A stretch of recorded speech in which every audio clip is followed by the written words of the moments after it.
We have our youth mentor representative Kamakshi. Welcome, Kamakshi. Thank you, Meenakshi. Kamakshi Gupta is based out of Delhi, working as a vice president, global head of talent with a fintech major PayU. She is passionate about music and is a trained Hindustani classical singer. Welcome, and we are happy to have you here. It's a pleasure to be here with all of you. Thank you. Swamiji, thank you so much for your insightful inputs. What really struck a chord with me was, what you said about spirituality not really being a parallel universe to the life that youth leads, but rather it being a way of life. And parents, teachers, mentors have such an important role to play to make sure that youth actually understands that. So while I know we're running slightly late, but Swamiji, I have a few questions for you. Sure. More from a mentor's perspective, the role that they can play, how can they play that role? So more on that. I was actually fairly intrigued by the title of this event itself, right? The Daring, Dynamic and Dharmic Youth. Swamiji, my question to you is, obviously being daring and dynamic comes naturally to the youth today. Can you please quote for us what dharmic looks like, right? What does that look like in action for our youth? I see actually all of them quite interconnected. I feel that you can be really daring and dynamic only if you are dharmic. Without being dharmic, one can only put a show of being daring and dynamic. And usually this show is put in order to suppress the fear and anxiety. One can pose as a daredevil, while internally that person may be full of fear. Only those who have risen out of that slumber have become really fearless. When I say slumber, I don't mean a physical slumber. I don't mean sleep.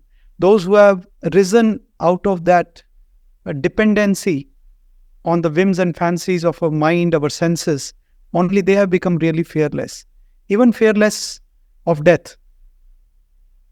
Most people in the society, they live in cocoons. They live in shells full of fear inside. And one of the main reasons of fear is unintelligent attachments. When you see in Bhagavad Gita also, the whole plot, Arjuna appears very intelligent when he tells Krishna so many reasons why he should not be fighting.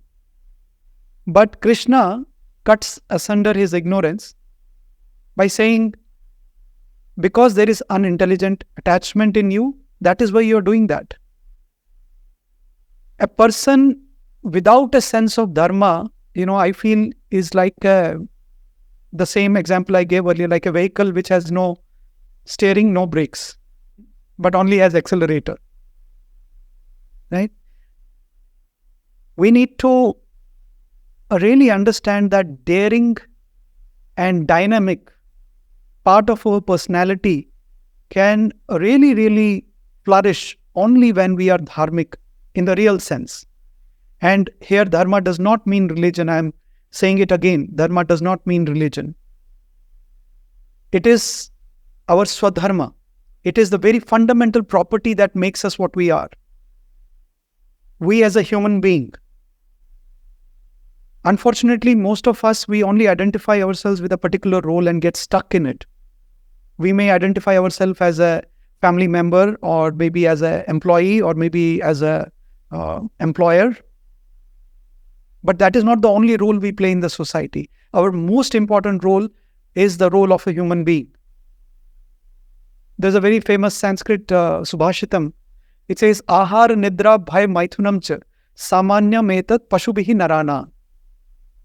Dharmo hi tesham adhiko vishesho dharmena hina pashubhi samana.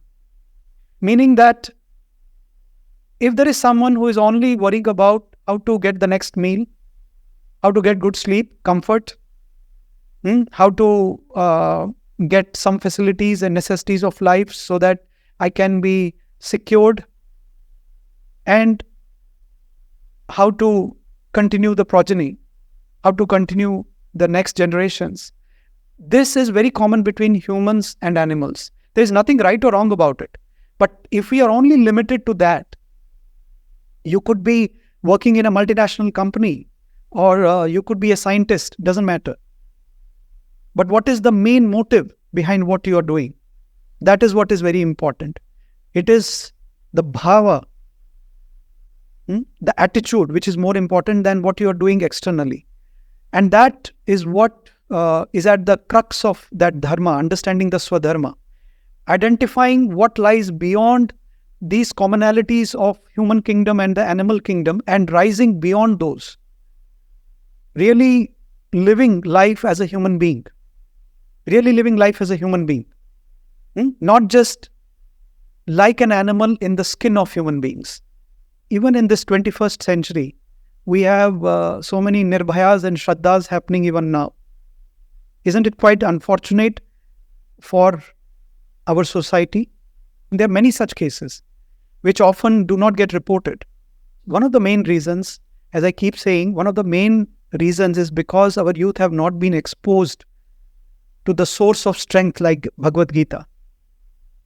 Daring human beings is what we need in the society, not daredevils who are just pretending to be daring. We are not, the problem is, we are not taught how to be dharmic. We are not taught what is our swadharma. That is why I keep repeating that we have produced generation after generation of selfish, narrow-minded perverts. Of course, there are many who do understand dharma, but there are majority who are still unaware of it. And unless and until we inculcate these dharmic values from a very young age, it doesn't work. Children are like young plants. If you don't nourish them with this sense of dharma, it will never flourish later. Very, very hard. Very hard. And also very important, I think here in India, like for example, I see people, you must have also seen many times, spitting on the roads, urinating by the roadside. But these very same people, when they go to countries like USA, or let's say Europe or anywhere else, they become so disciplined. Why? The same people. It doesn't take more than a day for them to get transformed because they fear the stringent law there. In Singapore, if you spit on the road, a severe fine will be imposed. You might even land up in jails. So most people in the society, they do right things not out of a sense of dharma, but out of a sense of fear. Out of a sense of fear. You remove all these, you will see the same things happening in USA and Singapore also. It is a sense of fear which drives the people, unfortunately. So to be dharmic really means to understand your role as the human beings who are inhabiting this planet. And as a youth, it also means that you understand your role as the most energetic section of the society. But as I said earlier, that energy, that Shakti needs a direction, that Disha.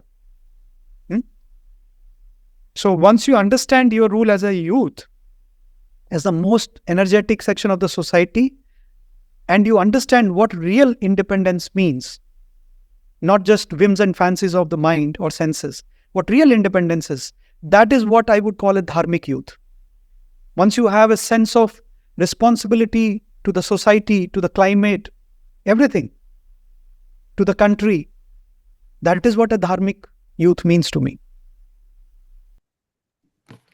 Swamiji, that was very beautifully said that, human beings really need to sit at the intersection of all of these qualities, and one is not very different from the other.